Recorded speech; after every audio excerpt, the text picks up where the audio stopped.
Lavdëroni Zotin, se është i mirë, Halleluja. Krishti unë gjallë.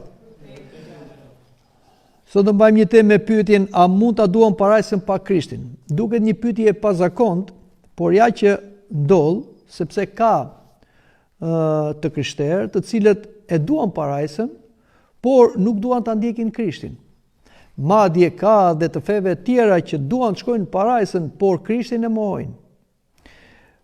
Prandaj do të diskutojmë për këtë temë sot dhe sipas etrëve të Kishës Ortodokse, parajsa nuk është thjesht një hapësirë e pavarur, ku njeriu mund të hyjë pa Krishtin, i cili thotë: "Unë jam porta, ai që hyn nëpërmjet me do të hyjë dhe do të dalë të gjejë kullotje."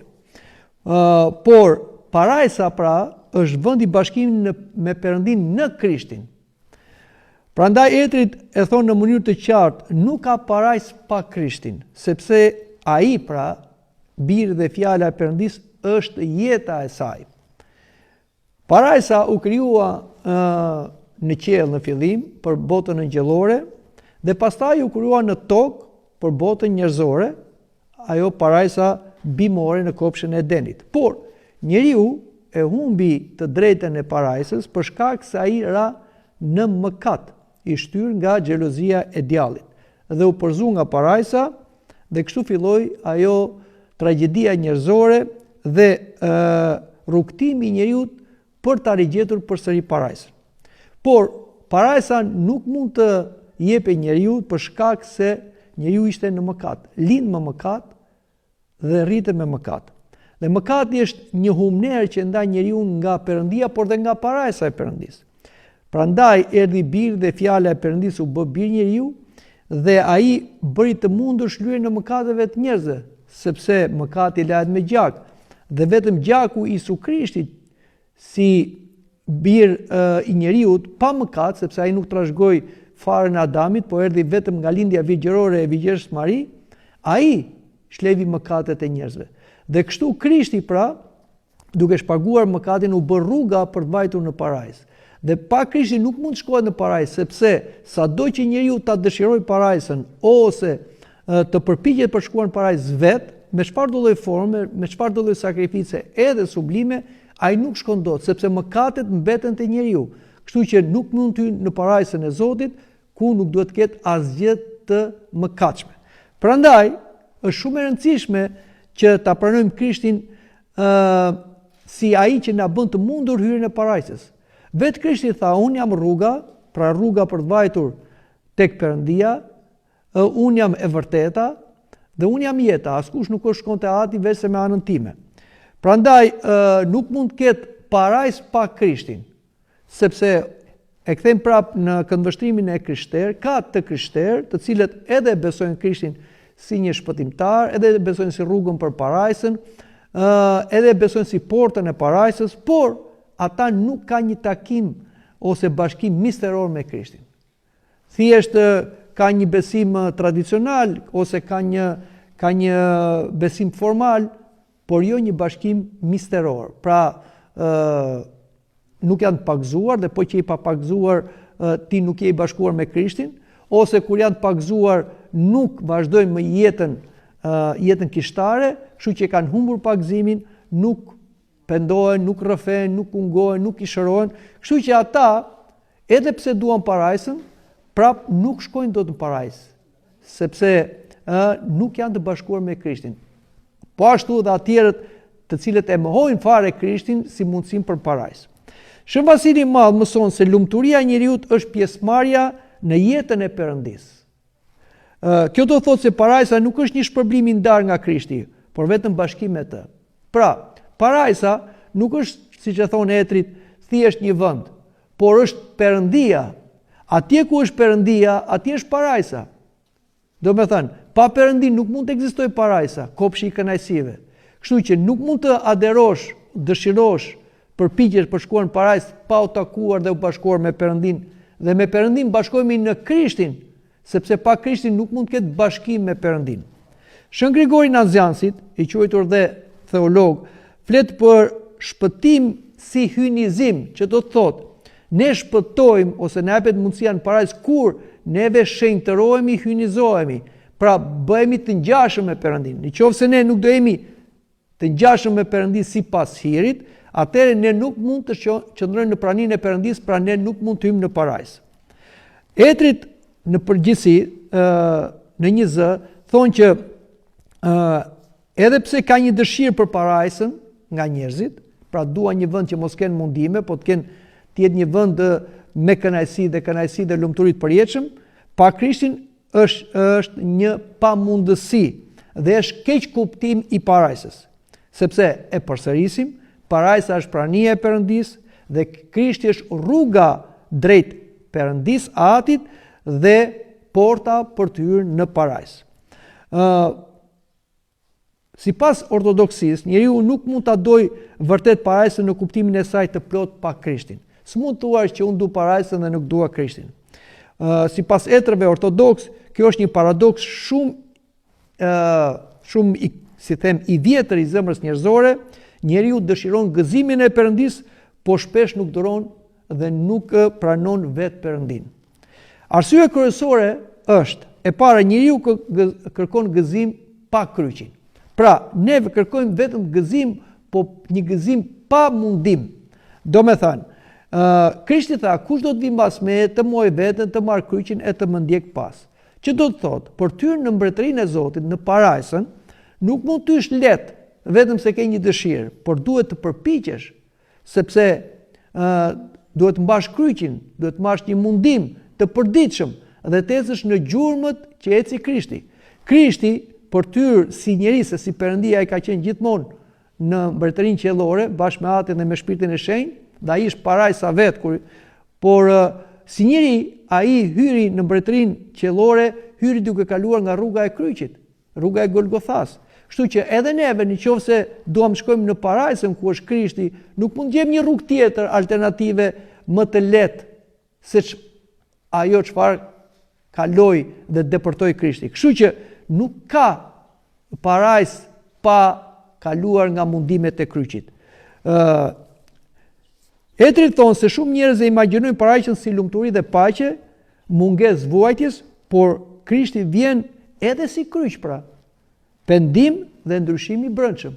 Këto na bëjnë të mundur për t'u afruar dhe parajsës.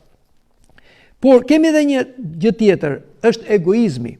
Sipas traditës ortodokse, rënia e njeriu ka thënë një prishje brenda vetes tij, pra njeriu është bërë një qenie egoiste. Në fillim njeriu u krijua si një qenie që ai të ishte i varur nga Zoti dhe të rrotullohej rreth Zotit. Mëkati që u injektua nga djalli që ishte i pari që u nda nga Zoti në qiell, në parajsën qiellore, futi te njeriu këtë egoizmin që njeriu mos të rrotullohet rreth Zotit, po të rrotullohet rreth vetes. Në këtë mënyrë, njeriu kërkon parajsën pa Zotin. Dhe kërkon ta gjej parajsën me fuqitë e tija, me sakrificet e tija, me veprimet e tija, me fenë e tij, po jo me atë çfarë thot Zoti. Dhe kjo është arsyeja e krijimit të shumë feve, si para Krishtit, por edhe mbas Krishtit, ku e largojnë Krishtin si mundësia për të shkuar në parajsë, po japin mundësi vetë njeriut, pra lutjes, lëmoshës, fetarizmit, traditave, sakrificave, por nuk është e nevojshëm Krishti. Kjo është prej egoizmit.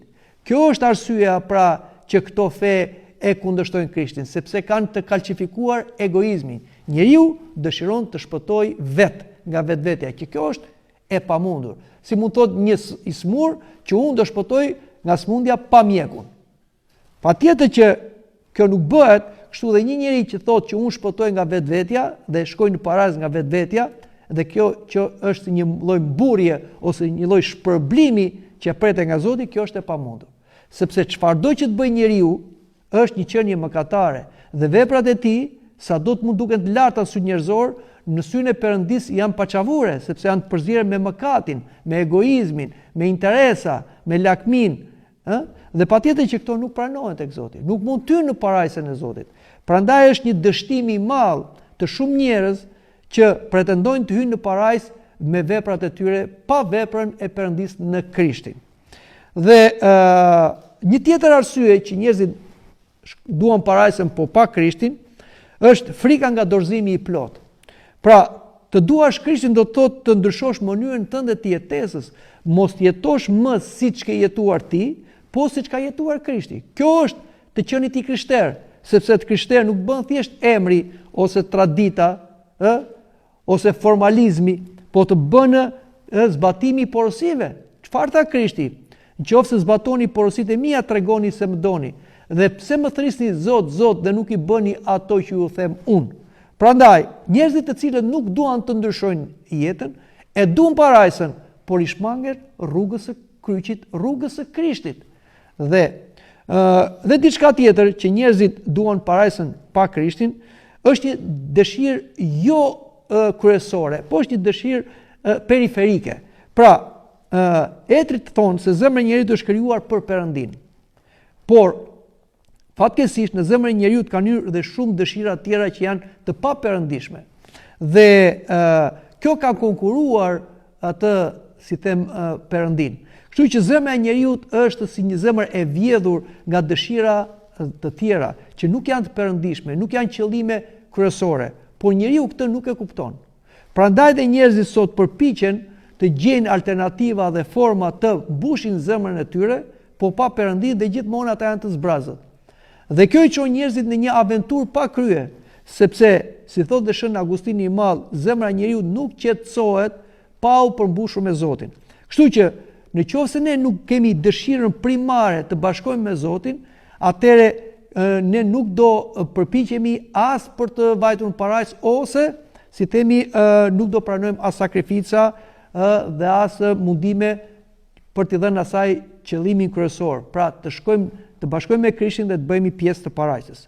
Pra, sipas një përmbledhje të etërve, problemi nuk është se njeriu nuk e do parajsën, se asnjëri nuk e do mundimin dhe vuajtjen, siç është si them ferri që është të rish kundra dashurisë së Zotit, është e kundërta e parajsës, por njeriu dëshiron dhuratën pa Perëndin, e do nga vetja e tij egoiste dhe pa vuajtje, pa një bashkim dashuri për Krishtin dhe pa një ndryshim i qenësishëm i jetës së tij dhe pa qenë ky qëllimi kryesor.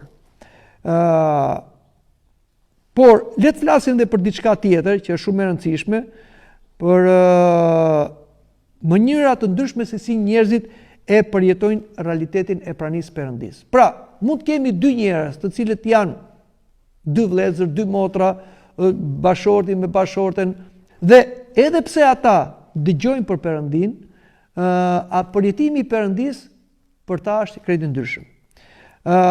Sipas etërve, Perëndia është dashuri, por kjo dashuri e Perëndisë është një dritë që lëshohet për gjithë njerëzit njësoj, ashtu siç është edhe dielli, i cili lëshohet ose drejton të gjithë njerëzit në botë, edhe të mirë dhe të këqij. Por disa njerëz e pranojnë dritën e diellit, disa e refuzojnë. Dashuria e Perëndisë është zjarr. Për ata që duan është parajs, thotë Shën Isak Siriani, kurse për ata që e refuzojnë, ajo bëhet përjetim dhe dhimbje. Prandaj, nuk është se Perëndia ndryshon në dashurinë e tij për njerëzit. Një e do më shumë dhe tjetrin e do më pak, prandaj edhe ky që e do më shumë Perëndin, dhe ai që sipas tij e do më pak Perëndia, e do më pak Perëndin ai. Jo, Perëndia i do njerëzit gjithë njësoj, si një prind i mirë që i do gjithë fëmijët njësoj, por jo gjithë fëmijët e duan njësoj prindin e vet. Jo gjithë fëmijët e vlerësojnë. Prandaj kanë marrëdhënie të ndryshme prindër-fëmijë. Prandaj njerëzit e vuajnë ferrin, jo se Perëndia i dërgon në ferr. Jo se Perëndia ju mohon atyre parajsën. Zoti e parajsën e ka bërë për njerëzit, jo se ai ka nevojë për parajsën. Ai e bëri fillim për angjëjt dhe e bëri për njerëzit. Po ka angjëj rebel që ikën nga parajsa dhe i krijuan ferrin vetes me në kryosforin, po ka dhe njerëz që nuk shkojnë në parajsë, pra nuk shkojnë në vendin që është përgatitur për ta, po shkojnë në ferr sepse ata refuzojnë dashurinë e Perëndisë. Prandaj kjo është arsyeja pse kemi përjetime të ndryshme në njerëz që janë shumë afër me njëri tjetrin, sepse jo të gjithë e pranojnë Zotin njësoj dhe pse dhe dikush që në këtë jetë shijon parajsën dhe dikush që në këtë jetë shijon ferrin. Sepse parajsa dhe ferri nuk janë thjesht vetëm vende, pavarësisht se janë vende, parajsa është vend ku mbretëron Zoti dhe ferri është ku i rrihet kundër dashurisë Perëndis, po janë dhe gjendje. Dhe këto gjendje njeriu i përjeton që në këtë jetë. Pra që në këtë jetë ne parashijojmë parajsën ose që në këtë jetë ne para vuajmë ferrin. Kështu që na i ka dhënë Zoti të gjitha në këtë jetë, edhe na ka dhënë edhe dritën dhe errësirën, që është një simboli, drita është simboli i mbretërisë Zotit, errësira është simboli i botës së vdekjes. Na ka dhënë edhe gjumin që është simboli i vdekjes, na ka dhënë edhe zgjimin nga gjumi që është simboli i ngjalljes, na ka dhënë dhe gëzimin që është simboli i parajsës, na ka dhënë dhe i dërimin që është simboli i ferrit. Të gjitha i kemi në këtë jetë. Por në këtë jetë ne i kemi gjëra të përziera. Pra dritën, errësirën, gëzimin, i dërimin, por në jetën e përjetshme, jashtë kohë dhe hapësire, ato do të jenë të përcaktuara. O do të jesh në gëzim të përjetshëm, o do jesh në i dërim të përjetshëm. Çështja është që rruga për të vajtur në këto dy destinacione fillon që në këtë jetë. Që në këtë jetë ne marrim një orientim, pra ndjekim një rrugë, e cila patjetër që ka një fund. Kështu që nuk është se Zoti i ka privuar njerëzve parajsën, duke i privilegjuar vetëm disa, por njerëzit ja kanë privuar vetë parajsën vetes dhe kërkojnë ferrin sepse ata i rinë kundra dashurisë së Perëndis. Dhe diçka tjetër që shumë e rëndësishme është që si tham parajsa dhe ferri fillojnë që në këtë jetë. Kështu që ka disa njerëz që thonë po unë nuk e parashijoj parajsën ose nuk e di a ekziston ferri. Patjetër që nuk kemi hyrë dhe nuk i kemi parë nga afër ato gjendje, jo se nuk ka njerëz të cilët ju treguan që në këtë jetë të përkohshme edhe parajsa dhe ferri, dhe ata na ka dhënë dëshmi, e kemi ne të shenjtorëve, por ka dhe njerëz që ju është dhënë mundësia që të kalojnë për disa kohë në një vdekje klinike dhe ju është dhënë mundësia të shikojnë edhe parajsën dhe ferrin dhe ka dhënë dëshmi, por të gjithë njerëzit brenda tyre i kanë këto përjetime. Për shembull, në qoftë se ne lutemi, në qoftë se ne adhurojmë Perëndin, në qoftë se ne zbatojmë porositë e Perëndis, në qoftë se ne bëjmë bamirësi, në qoftë se ne falim armikun, ne brenda vetes gjejmë një paqe, gjejmë një kënaqësi. Kjo është parashijimi i parajsës. Në të kundër, qoftë se ne mohojmë Zotin, blasfemojmë, mallkojmë, bëjmë mëkat, padrejtësojmë, urrejmë, nuk falim, brenda vetes ndjejmë një hidhërim. Edhe pse mund të jemi në një kushte shumë optimale, pra rreth qark nesh mund të kemi çdo gjë kemi në interesin ton, pra kemi të ham, të pim, të argëtohemi, në një natyrë shumë bukur, prapë jemi të hidhëruar. Pse? Sepse kemi shijen e ferrit brenda nesh. Kjo është arsyeja që njerëzit që kanë shijen e ferrit brenda vetes tyre, ata përpiqen me forma të ndryshme alternative, me drogra, me pije, me kënaqësira trupore, aventura, që të heqin i dërimin e ferrit dhe të marrin adrenalin, duke menduar se adrenalina është parajsa. Nuk është adrenalina parajsa.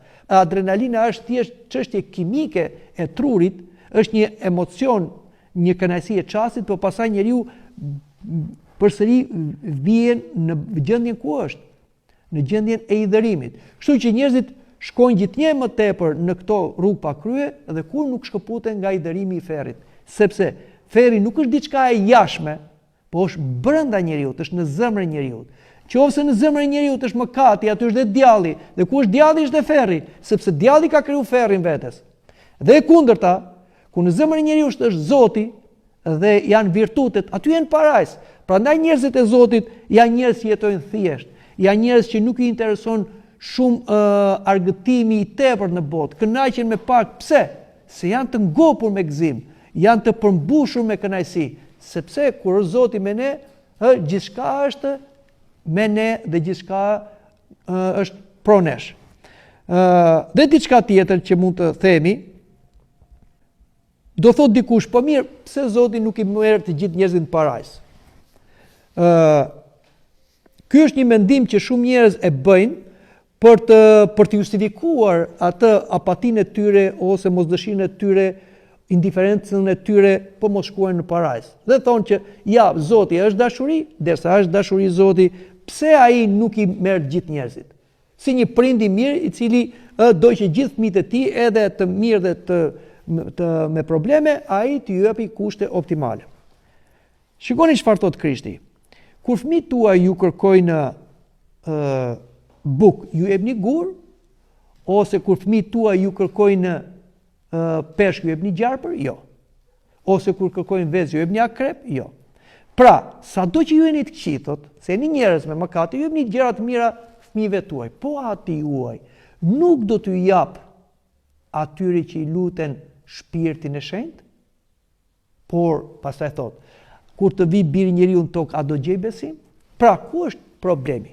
Jo se Perëndia nuk do që njerëzve t'ju jap parajs, sepse ai tham parajsën nuk e ka kriju për vete. Se Zoti është një qenie e lumtur, nuk ka nevojë të krijoj si them kushte e lumturie për të lumturuar.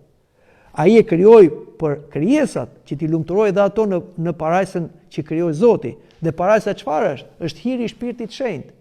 Dhe ja krijoi angjëve, pastaj edhe njerëzve. Çështja është, angjët rebel në fillim e refuzuan hirin e Shpirtit të Shenjtë dhe i krijuan vetes ferrin që t'i rish kundra dashurisë Perëndis. Po ashtu dhe njerëzit. Dhe çështja është se nuk është se dashuria e Perëndis nuk do që të gjithë njerëzit, madje edhe angjët rebel që ty në përsërin parajs, po nuk duan as djalli, as demonët që shkojnë në parajs, se nuk duan të rinë dhe me praninë e Perëndis dhe t'i përulen Perëndis, po ashtu dhe njerëzit që janë bërë njësh me djallin në mëkate, në egoizëm, nuk duan prezencën e Perëndis. Pra, kur ata akuzojnë që Perëndia duke qenë dashuri, pse nuk na çon gjithë parajs, kjo është një justifikim që nuk do t'i shpëtoj, po do t'i akuzoj dhe dënoj akoma më tepër, sepse edhe pse Perëndia bëri të pamundurën që njeriu t'i japi parajsën, jo vetëm se e krijoi parajsën, por edhe na krijoi përsëri mundësinë për të vajtur në parajs kur e humbëm atë, me anë të birit të tij që e bër bir njeriu, i cili shlevi mëkatin dhe krijoi urën lidhëse ndërmjet njeriu dhe Perëndis për të hyrë në parajs, atëherë si mund të justifikohemi neve ku nuk duam të shkojmë, ku ne nuk e pranojmë planin e Perëndis, punën e Perëndis, në birin e Perëndis të bërë bir njeriu për shpëtimin ton për të hyrë në parajs, atëherë gjithçka është se ne nuk duam. Prandaj, nuk është se Zoti nuk do, po njeriu nuk do. Çfarë ju tha Krishti judeve që e mohonin atë? Në qoftë se ju nuk besoni se unë jam, ju do vdisni në mëkatet tuaja. Prandaj, ai që mohon Krishtin dhe nuk e pranon Krishtin, ose nuk bashkohet me Krishtin, patjetër që do vdesin në mëkate, do mbeti në mëkate dhe do mbeti i ndarë përjetësisht nga Perëndia. Dhe kështu, dashuria e Perëndis që është një zjarr, për atë do jetë mundim. Sepse disa njerëz thonë që ferri është vend i mundimeve ku Perëndia dënon. Kjo është një diçka shumë e gabuar në të filozofuar ose të bësh teologji. Perëndia nuk dënon kurrë, sepse Perëndia është dashuri, jo ka dashuri, është në thelb dashuri. Por dashuria e Perëndis vepron në dy mënyra, siç e dëgjuam nga Etrit. Pra Perëndia si një zjarr, që zjarri ose të ngroh ose të djeg. Kështu edhe në ferr, që është mundim dhe quhet vdekja e dytë, nuk është se mungon dashuria e Perëndis, por aty dashurisë Perëndis i rihet kundra, i bëhet rezistencë. Dhe kjo krijon mundim për krijesat rebele, demoniake dhe njerëzore. Dhe tani shpirtrat që janë në nën tokë, që nuk arritën dot të shkojnë lart në qiell, në parajsin qiellore bashkë me angjëjt dhe shenjtorët, tani vuajnë në nën tokë nga demonët. Është bota e vdekjes. Demonët nga që urrejnë Perëndin, urrejnë dhe njeriu që është ikona e Perëndis. Dhe i mundojnë shpirtrat që edhe pse në tokë i kanë shërbyer demonëve dhe kanë bërë mëkate, duke kënaqur demonët që ushqejnë me mëkatin, prap ata i vuajnë dhe mundojnë në ferr këto shpirtra rebel. Por deri në ardhjen e të dytë të Krishtit, kur ai do vi për gjykuar të gjallët të vdekur dhe për të vendosur rendin përfundimtar që mbretëria e qiellit ose e Perëndis siç është në qiell do jetë në tokë, tashmë djajt dhe demonët kanë pushtet mbi shpirtra në botën e Hadit. Por kur të vi Krishti për herë të dytë, gjën e parë që do bëj, Satanajin dhe demonët do t'i lidhi, do t'i hedhë përjetësisht në ferr, në vendet më të, si them, më honet më të fundit të ferrit. Pastaj ai do gjalli trupat e njerëzve dhe do bëj gjykim me gjithë njerëzit që kanë jetuar që nga Adami deri në njeriu fundit. Dhe atëherë Zoti do ndajë njerëzit, ose më mirë njerëzit do të ndahen. Ata që janë të Krishtit do shkojnë pas Krishtit, dhe ata që nuk janë të Krishtit do rinë kundra Krishtit. Thuhet në zbules se nga froni i Krishtit, që është Zot dhe njeri, sepse Ati nuk gjykon asnjë, gjithë gjyqin ja la birit, se është dhe bir njeriu, do dali një lum i zjarrt. Ky lum i zjarrt nuk është gjë tjetër vetëm hiri i Perëndis. Dhe në këtë lum të zjarrt do jepet urdhët që të kalojnë të gjithë njerëzit, edhe ata që janë të shpëtuar në Krishtin, edhe mëkatarët. Dhe të shpëtuarit në Krishtin do kalojnë nga prova e zjarrit, e dashurisë Perëndis, dhe do dalin më të ndriçuar. Kurse mëkatarët do futen në provën e zjarrit dashurisë Perëndis dhe do mbeten në zjarr dhe do digjen atje. Pra, dashuria e Perëndis nuk do t'ju privohet në ferr, por kjo dashuri e Perëndis me që ata i rin kundra do jetë dënim për ata dhe do jetë i përjetshëm, sepse dashuria e Perëndis është e përjetshme, nuk ndryshon, por dhe qëndrimi i tyre kundra Perëndis që do jenë në ferr do jetë i përjetshëm. Prandaj, edhe pse ka qenë një lloj ideje e restaurimit të gjithë krijesës rebele, duke filluar nga Satanai, demonët dhe të njerëzit, madje ka pas edhe disa që e futën si një mësim, kisha qëndroi kundra. Nuk është dakord që në fund të gjithë do restaurohen. Jo. Jo se Perëndia nuk do që t'i fali dhe t'i shpëtoj krijesat e tij rebele. Zoti e do edhe djallin edhe demonët. Po djalli dhe demonët nuk e duan Zotin. Dhe fatkeqësi djalli dhe demonët, edhe pse nuk duan të vuajnë në ferr, ata nuk duan të shkojnë në parajs nëpërmjet Krishtit. Ta pranojnë Krishtin, ta adhurojnë Krishtin. Por djalli dhe demonët kundërshtojnë Krishtin dhe kishën e Krishtit. Pse e bëjnë ata dhe të krishterët? Sepse djalli dhe demonët ka një plan që ata mendojnë sa më shumë njerëz të shkojnë në ferr, thonë ata, dhe ne t'i çojmë në ferr dhe të mbushet ferri, që fatkeqësisht është plot, për shkak se njerëzit në pakicë janë besimtarë të vërtet, në shumicën e tyre janë diferencë dhe mëkatarë të papenduar, prandaj mbushet ferri. Por demonët thonë që po ta mbushim ferrin shumë, Krishti është njeri dashësh edhe njeri. Ati do t'i vi keq për njerëzit, do toleroj njerëzit, do na toleroj edhe neve. Po kjo është një mundësi demoniake, djallëzore, sepse Zoti nuk ndryshon. Zoti është dashuri. Zoti i lë të lirë krijesat, edhe kur nuk e duan, të jetojnë, por ama ka pozicione ndryshme.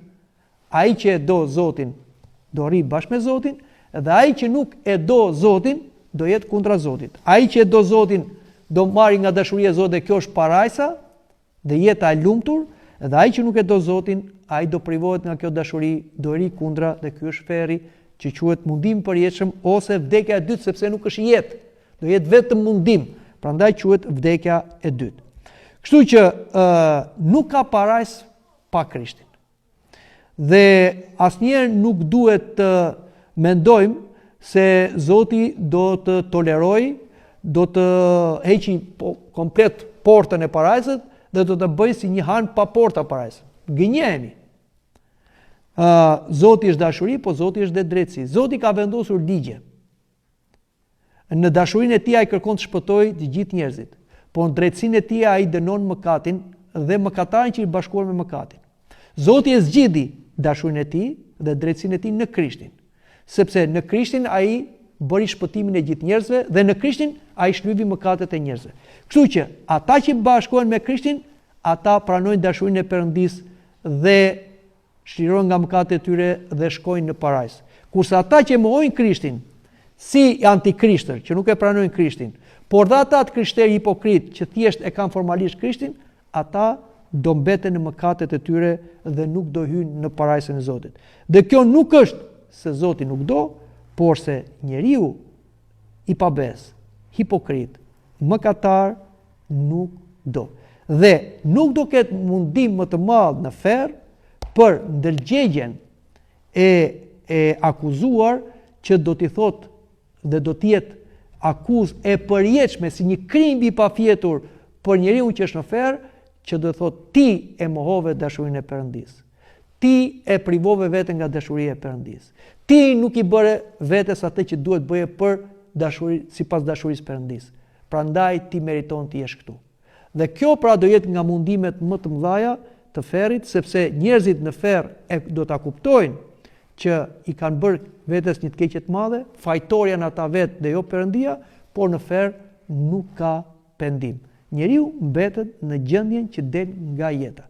Prandaj, të falenderojmë Zotin që na i krijoi përsëri mundësinë e parajsës, na hapi rrugën e parajsës në Krishtin dhe kemi mundësi për ty në parajsë. Por në parajsë nuk hyhet me dëshirë vetëm, hyhet me mundim.